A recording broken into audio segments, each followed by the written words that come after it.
Bonjour à tous, bienvenue dans votre émission Diaspora Plurielle dédiée à la vie des Guinéens et des Africains dans leur ensemble à l'étranger.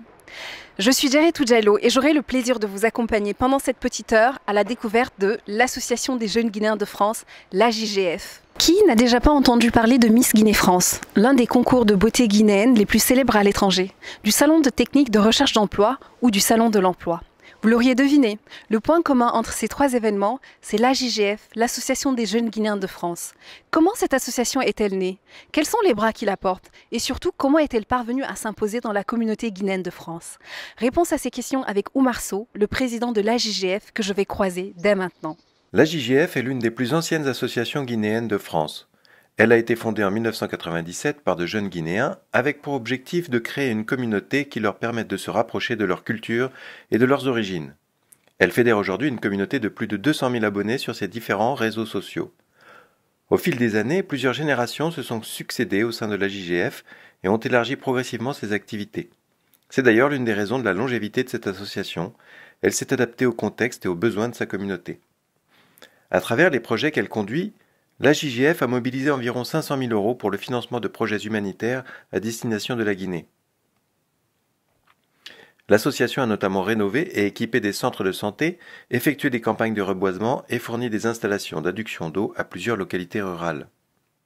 En France, l'AJGF organise tous les 2 ans le Salon de l'emploi et de l'entrepreneuriat de Paris, avec pour objectif de mettre en relation les entreprises établies en Afrique et les talents de la diaspora, mais aussi d'accompagner les entrepreneurs guinéens.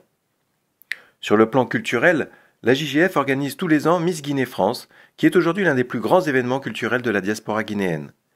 À l'issue de ce concours, l'association accompagne la Miss élue dans l'exécution d'un projet humanitaire en Guinée. L'association a pour ambition de renforcer sa présence en Guinée à travers le recrutement de salariés chargés de piloter les projets humanitaires et de coordonner d'autres activités sur le terrain. La dynamisation des actions de l'association en Guinée est l'un des principaux défis que s'est fixé son nouveau bureau exécutif. Bonjour Oumar, merci d'accepter de nous rencontrer. Bonjour Djeretou, c'est avec un plaisir que je suis avec là aujourd'hui. Première question Oumar, pourquoi avez-vous décidé de vous présenter à la tête de l'Association des jeunes Guinéens de France? Pour comprendre déjà pourquoi je me suis présenté pour être président de l'Association des jeunes Guinéens de France, il faut comprendre que je suis activement impliqué dans cette association depuis plusieurs années maintenant. Et pour moi, c'est comme un couronnement de cet investissement que je réalise au sein de cette association depuis un moment. Et je me suis senti utile et j'ai décidé de briguer la présidence de cette association. D'accord, donc c'est depuis quand le vote a eu lieu quand exactement? Le vote a eu lieu en juillet 2021 plutôt, autant pour moi, le temps passe tellement vite. Depuis juillet 2021, je suis président de l'AJGF. Pourquoi pensez-vous que ce type d'association est aujourd'hui important dans la communauté guinéenne? Pour comprendre cette réponse, enfin, je pense que pour répondre à cette question, je vais revenir à qu'est-ce que l'AJGF fait finalement. Aujourd'hui, c'est une association qui intervient sur différents domaines, du domaine social au domaine humanitaire. Et je pense que c'est de ça aujourd'hui que notre communauté a besoin, parce qu'on a à la fois des gens qu'il faut aider ici en France, mais aussi des gens qui sont en Guinée. Et donc cette association est une sorte de passerelle entre la Guinée et la France. Et je pense que ça a toute sa place aujourd'hui dans la sphère aujourd'hui associative guinéenne. Et est-ce que vous pouvez nous parler un petit peu des défis auxquels vous faites face depuis que vous êtes à la tête de l'AJGF? Je pense qu'il y a quelque chose de commun aujourd'hui à l'ensemble des organisations, pas que les associations d'ailleurs. Depuis ma prise de fonction, c'est en sorte le Covid aujourd'hui qui est venu perturber toutes les actions, toutes les activités de tout le monde. Que ce soit des associations comme nous qui sont à but non lucratif ou humanitaire, mais aussi des entreprises qui sont fortement impactées par cette crise. Aujourd'hui, c'est l'un de mes principaux défis, c'est comment transformer finalement l'association qui était beaucoup dépendante d'activités physiques, où il fallait rencontrer des gens avec des événements, pour le délocaliser vers des plateformes plutôt en ligne, soit à la télé ou sur Internet, sur Facebook, pour pouvoir continuer nos activités et puis surtout renforcer notre pôle Guinée qui finalement est moins impacté que nous afin qu'on puisse maintenir la dynamique qui est enclenchée depuis plusieurs années. Donc si je comprends bien, il y a un pôle Guinée en Guinée même. En plus, c'est une forme d'antenne? C'est une sorte d'antenne qu'on est en train de créer. Aujourd'hui, ce n'est pas encore formalisé. On a des représentants qui sont membres parfois du conseil d'administration, en l'occurrence un qui est le plus souvent, toujours dans toutes les instances, il y a au moins un Guinéen qui est dans le conseil d'administration. Mais on est en train de restructurer ce pôle Guinée afin d'être beaucoup plus dynamique, avoir même des salariés au niveau local pour pouvoir aussi développer l'emploi en Guinée, mais aussi renforcer nos capacités ici à produire par exemple des rapports ou à suivre nos activités sur le terrain afin qu'on soit plus impactant et plus présent sur le terrain. Nous arrivons à la Maison des associations, un endroit que vous utilisez beaucoup dans le cadre de vos activités, j'ai cru comprendre. Est-ce que vous voulez nous faire visiter? Bien sûr, avec plaisir. Oumar, vous nous parliez des défis de l'AGGF. Oui, effectivement, je parlais des défis de l'AGGF. En plus des défis structurels qu'on a avec le Covid-19, on a aussi des enjeux stratégiques sur lesquels on veut développer l'AGGF, à savoir notamment pérenniser nos actions, renforcer l'agilité au niveau de l'association, vu qu'on se rend compte des dépendances qu'on a avec certains contextes externes à l'association, donc être beaucoup plus agile. Quelle sorte de dépendance précisément? Dépendance à des activités physiques où il faut rencontrer des personnes en physique, à des événements qui regroupent du monde, alors que le contexte n'est pas très favorable actuellement. Mais aussi on a des enjeux relatifs à la pérennisation des bénévoles en fait. Il faut qu'on aménage finalement nos activités de manière à ce que les bénévoles soient heureux au sein de l'association et soient motivés et engagés pour conduire les actions de la JGF. Et pour ça, il faut qu'on soit agile, mais aussi qu'on ait des visions qui soient partagées par tous les bénévoles. On a aussi des enjeux de diversification aujourd'hui. On veut diversifier la JGF pour ne pas être sur un seul créneau, parce que sinon on s'enferme rapidement et il y a des gens qui n'ont pas forcément besoin de faire la même chose tous les jours, qui se démotivent. Et donc pour ça, on va élargir le scope de nos activités à plusieurs périmètres pour pouvoir donner la chance à plusieurs personnes d'intégrer la JGF et de pouvoir produire des résultats pour l'association. Mais aussi, nous avons des défis de développement de notre pôle Guinée, dont on a parlé précédemment, qui est aujourd'hui, on veut vraiment s'appuyer sur les gens qui sont en Guinée pour pouvoir avoir des meilleurs résultats ici, dans la mesure où, bien qu'on a des bénévoles, mais le bénévolat a ses limites. Il y a des choses aujourd'hui qu'on produit. L'Association des jeunes Guinéens de France fait des projets parfois à plus de 100 000 euros. Et donc, il faut des gens qui soient là à plein temps pour pouvoir suivre ces projets-là, à la fois sur le terrain, mais aussi pour produire les rapports, les livrables qui sont fournis aux bailleurs. Donc, on est en train de voir comment renforcer le pôle Guinée pour ne pas se limiter qu'à des bénévoles, mais avoir peut-être des salariés sur un cours, sur des échéances moins terme, en fait. Un autre de nos enjeux et aussi accroître la visibilité de l'AGF, parce que finalement on fait beaucoup de choses mais qu'on expose moins, donc il faut qu'on travaille un peu sur la visibilité de l'association, être beaucoup présent sur les médias, renforcer nos pages. On est d'ailleurs en train de refondre complètement le site web de l'AGF et mettre en place des pages qui sont accessibles et interactives, notamment sur le site web où des gens pourraient interagir, notamment la communauté guinéenne pourrait utiliser ce site-là comme une sorte de plateforme pour pouvoir faire des demandes ou pouvoir échanger de services afin de renforcer l'union au sein de la communauté et engager toutes les parties sur l'intérêt qui est orienté vers la Guinée. Vous nous parliez de projets de plus de 100 000 euros. Comment vous financez justement ce type de projet ? Aujourd'hui, sur les projets humanitaires, on dépend fortement des bailleurs. Aujourd'hui, nous avons des bailleurs qui sont récurrents, notamment le Forum, la métropole de Lyon. Le Forum ? En fait, le Forum est une association qui regroupe un ensemble de plateformes de la diaspora, pas que de la Guinée.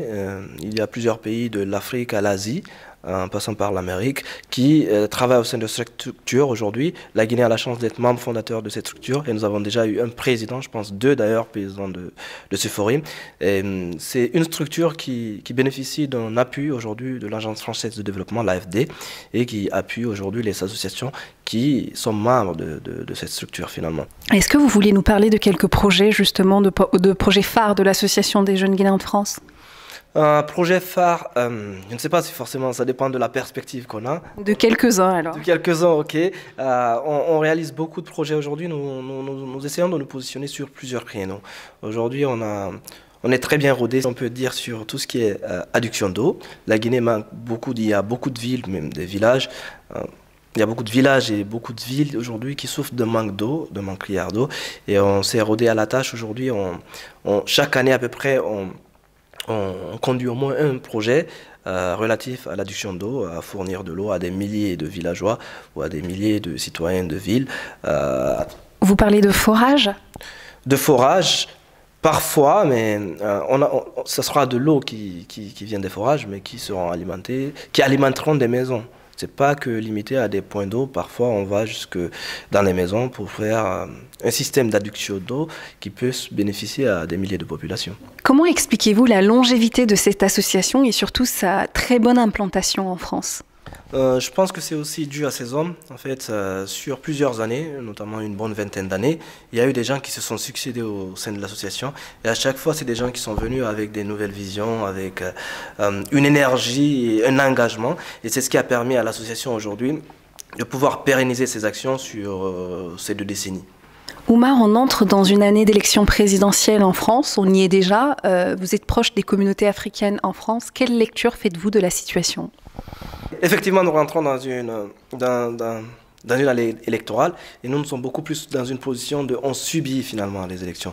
On voit un peu de mouvement au sein de la communauté, nous sommes sollicités pour soutenir des bords politiques, mais aujourd'hui, nous, en tant qu'acteurs de la société civile, on essaie de ne pas prendre position. Par contre, une chose est sûre, c'est qu'on va être impacté par les résultats dans la mesure où chaque gouvernement qui viendra vient avec sa politique en matière de subventions aux associations, en matière d'aide publique au développement, en matière d'humanitaire. Donc on peut avoir des impacts qui peuvent nuire ou être à notre avantage, mais on essaie de ne pas se prononcer directement parce qu'on ne veut pas aller sur le terrain politique. On essaie de faire ce qu'on sait faire, c'est de l'humanitaire, c'est de l'engagement solidaire et c'est de l'associatif. Donc on reste sur ce créneau et après on a nos convictions personnelles que je pense qu'on ne va pas étaler ici, surtout que ça n'engage que moi par exemple, ou n'engage que quelques membres du bureau, ce n'est pas des choses qui sont forcément consensuelles, donc j'essaie de ne pas forcément me prononcer dessus.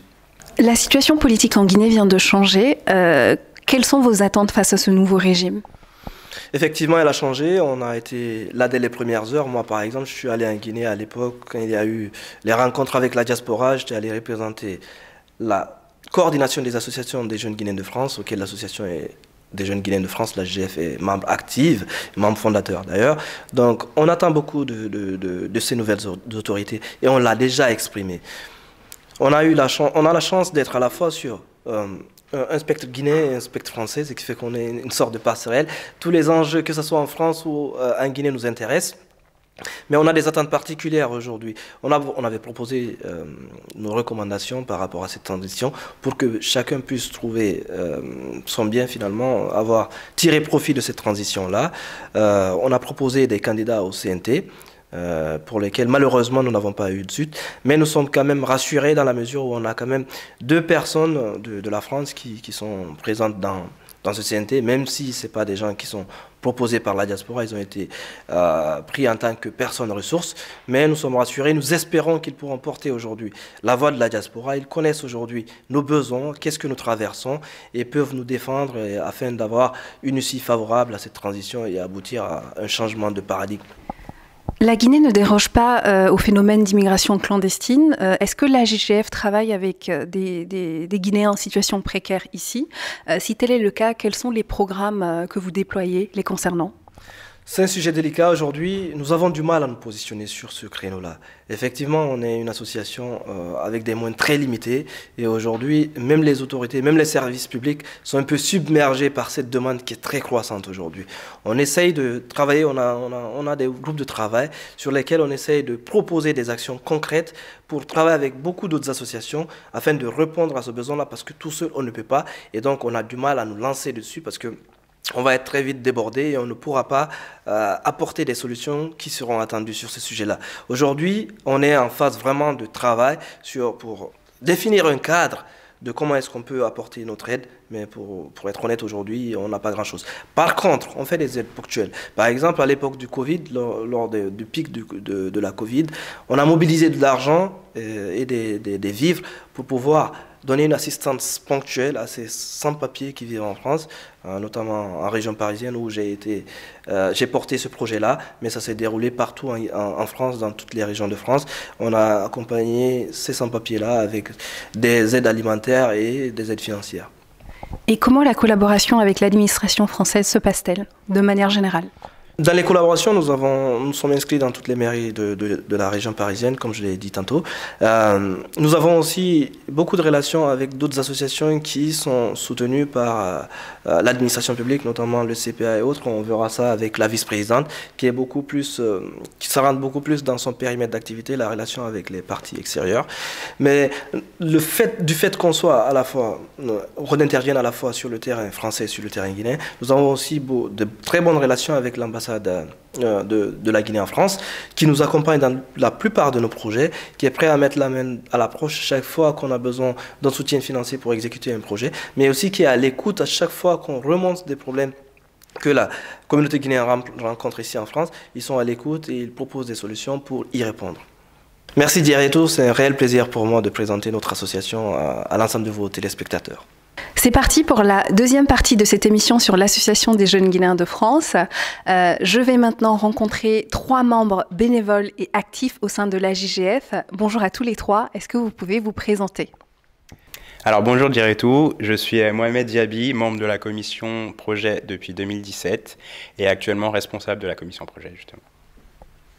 Bonjour Diretou, moi c'est Diallo Ibrahima, je suis actuellement administrateur au sein du conseil d'administration de l'AJGF et anciennement vice-président de l'AJGF aussi. Et je suis membre depuis 5 ans maintenant. Alors bonjour, je suis Ilia Sousso, je suis l'actuelle vice-présidente de l'Association des jeunes Guinéens de France, membre depuis 2018. Alors ma première question c'est, qu'est-ce qui vous a amené à vous engager au sein de l'AJGF? Pour moi, c'est déjà, ce qu'il faut se dire, c'est qu'à l'AJGF, c'est un panel de compétences, c'est un vivier relationnel. Donc, avant, j'étais en région en France et arrivé à Paris, je me suis intéressé aux activités de l'association. Et donc, je me suis dit, ça me permettra non seulement de rencontrer d'autres jeunes Guinéens comme moi, mais aussi de pouvoir participer au co-développement de la Guinée. Pour moi, tout simplement, c'est de me rapprocher d'autres Guinéens. Parce que j'habitais comme Ibra en région, donc j'étais qu'avec mes amis. Et le fait d'arriver en France et de travailler dans une entreprise, ça nous apporte certes des satisfactions financières ou autres, mais quelque part j'avais envie de pouvoir aider mon pays. J'avais envie de pouvoir participer à des activités qui allaient aider soit des Guinéens ou qui allaient impacter la Guinée. Et donc en fait, le fait d'avoir rencontré l'association, d'avoir rencontré des personnes au sein de l'association qui sont là pour vraiment faire de bonnes choses pour la Guinée, ça m'a donné envie de participer et de pouvoir apporter ne serait-ce que ma compétence ou ne serait-ce que ma personne, tout simplement, à cette aventure. Donc voilà pourquoi j'y suis. Alors moi, ça s'est fait progressivement en fait. J'ai découvert un des projets de l'AJGF et j'ai participé à des actions ponctuelles de ce projet-là. Et au fur et à mesure, en fait, j'ai rencontré d'autres Guinéens, donc notamment ces 2 personnes, et j'ai eu envie de m'intégrer encore plus à cette communauté guinéenne. Et c'est pour ça qu'au final, je suis rentré dans l'AJGF et j'ai commencé à travailler sur les projets qui étaient vers la Guinée. Et de fil en aiguille, j'en suis arrivé là où je suis pleinement investi dans les projets. C'est grâce aux 2 alors que vous êtes... C'est grâce aux 2, c'est grâce aussi à d'autres, notamment la personne qui menait le projet dans lequel je suis rentré, qui est Djiba Diallo, qui n'est pas là aujourd'hui. Donc c'était un projet intitulé Une école, une bibliothèque. Et comme c'était dans le domaine de l'éducation, et c'est un domaine qui m'intéressait particulièrement, donc voilà, ça s'est fait très facilement et progressivement. Alors, moi, ce que j'aimerais savoir, c'est comment on fait pour partager son temps. J'imagine que vous travaillez ou que vous êtes étudiant. Comment vous partagez votre temps entre le temps associatif et le temps personnel? Alors, c'est très irrégulier. C'est pas facile parce que oui, comme nous, on travaille tous. Moi, aujourd'hui, je suis entrepreneur, mais quand j'ai commencé, j'étais salarié. Donc aujourd'hui, c'est un petit peu plus facile.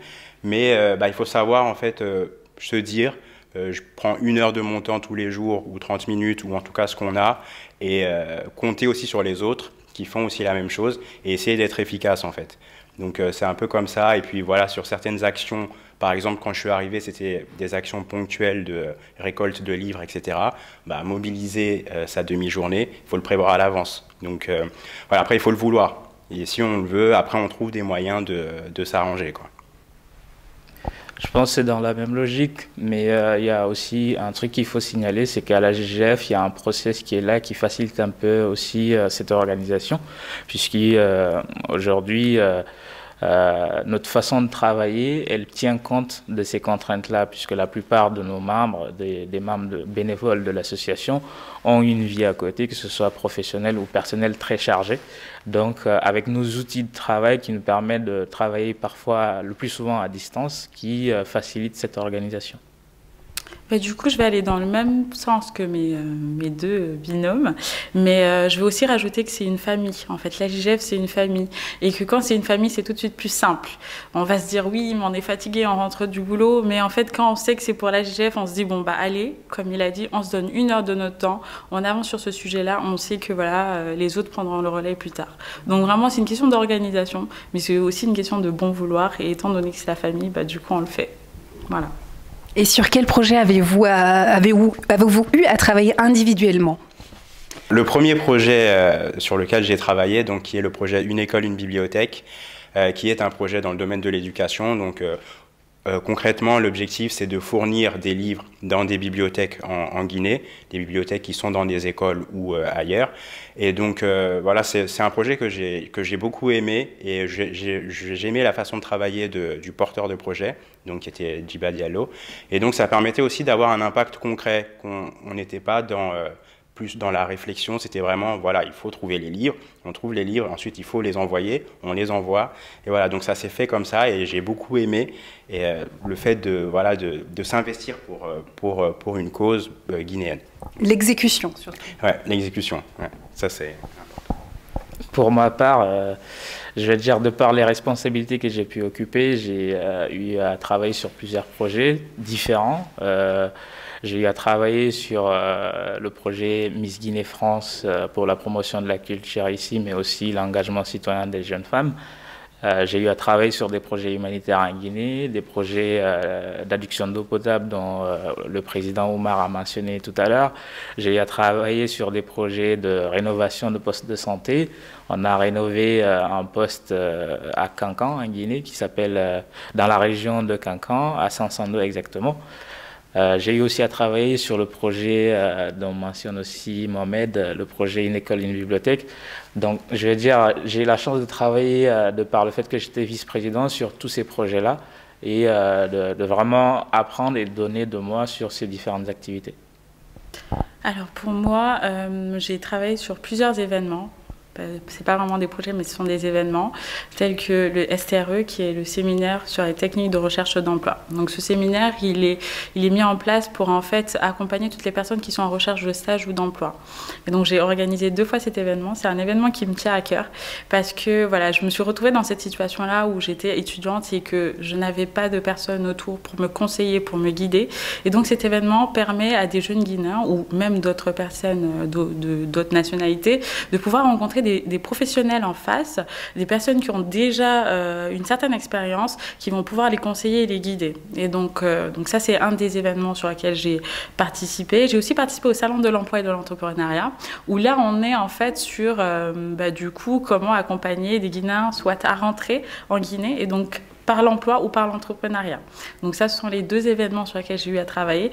Aujourd'hui, en tant que vice-présidente, donc je fais à peu près les mêmes missions que Ibra. Donc je suis au sein de la commission projet avec Mohamed, où on essaie de mettre en place des projets là humanitaires, donc soit dans de l'éducation ou soit au niveau de la santé. Donc voilà. Ilias, vous êtes aussi vice-présidente de la GGF. Tout à l'heure, le président évoquait vos fonctions. Vous êtes en charge donc des relations extérieures et d'un projet CPA, si je comprends bien. Alors, non, c'est pas un projet. Donc, c'est une entité. Le CPA, c'est le Conseil présidentiel pour l'Afrique. Donc, en fait, ils nous ont sollicité à travers la FADAF, qui est une fédération des associations françaises en France, des associations africaines françaises en France, pardon. Et donc, en fait, ils nous ont sollicité à travers cette association-là pour pouvoir participer à la construction du sommet Afrique-France. Je ne sais pas si vous en avez déjà entendu parler.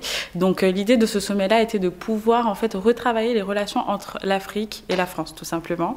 Et donc, en fait, ils nous ont sollicité, nous, la JGF, pour leur permettre de remonter, on va dire, le ressenti aujourd'hui de la diaspora africaine. Donc, le retour de le retour, le ressenti de la diaspora guinéenne. Et donc on a participé à plusieurs discussions, plusieurs sessions de travail pour pouvoir leur remonter les ressentis, ce que les Guinéens attendent aujourd'hui d'une relation Afrique-France. Donc on a essayé de construire ensemble, un template pour permettre une meilleure relation entre la France et l'Afrique. Donc voilà, c'est à peu près ça. Merci Iliassou. Vous êtes chacune et chacun membre de l'association donc depuis plusieurs années. Qu'est-ce qu'il faut améliorer aujourd'hui à l'AJGF selon vous? Alors, qu'est-ce qu'il faut améliorer? Aujourd'hui, il y a beaucoup de défis qui sont au sein de l'association. Il y a, on sait dans notre façon de travailler et aussi dans les ambitions qu'on a. Aujourd'hui, Oumar a parlé récemment des financements qu'on mobilise pour les projets en Guinée. Aujourd'hui, ce qu'il faut améliorer, c'est notre capacité de mobilisation encore plus poussée sur ces financements-là. Jusqu'à maintenant, on a mobilisé un peu plus d'un demi-million d'euros. Donc l'objectif, c'est d'aller encore au-delà. Et donc pour ça, il faut être encore beaucoup plus efficace. Et donc c'est dans cette démarche-là qu'il faudra encore renforcer. Et puis aussi avoir cette capacité-là aussi à recruter beaucoup plus de bénévoles pour pouvoir participer à ces projets qui vont être très ambitieux pour l'association. Je rejoins tout à fait Ibra, notamment sur le renforcement des personnes. Il faut savoir, comme tu l'as dit aujourd'hui, on est des personnes qui ont une vie professionnelle à côté et donc on octroie le peu de temps qu'on a pour l'association, mais ce n'est pas forcément assez. Donc on a besoin d'avoir plus de personnes mobilisées sur ces projets qui demandent beaucoup justement en termes de ressources. Donc il faut qu'on arrive à remobiliser le maximum de personnes et ça passe par notre relation avec les Guinéens, avec la diaspora, etc. Et donc derrière, il faut vraiment qu'on arrive à renforcer cette relation-là. Pour moi, ça serait ça. Donc renforcer la relation de l'AJGF avec la diaspora guinéenne en France.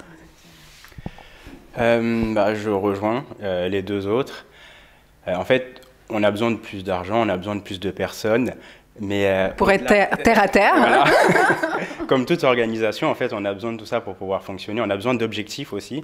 Mais comme l'avait mentionné le président, on a des objectifs ambitieux et ça nécessite d'avoir une structure qui puisse suivre. Et du coup, là, en fait, on est face à ce défi-là de structure qui doit évoluer pour pouvoir prendre en charge ces différents projets-là qui vont nécessiter plus de personnes, qui vont nécessiter une meilleure organisation, plus d'efficacité, etc. Donc, je dirais que le point principal pour nous, ça va être la structure, vraiment. Ça va être la structure. Les outils digitaux nous aident déjà, mais il faudrait plus les exploiter, mieux exploiter le temps de chaque personne pour pouvoir prendre ces projets-là. Voilà. Eh bien, merci à chacun d'entre vous. Merci beaucoup. Merci. Quant à vous, je vous dis merci d'avoir suivi ce premier numéro de Diaspora Pluriel sur le Djely TV. Je vous dis à très bientôt pour de nouvelles aventures.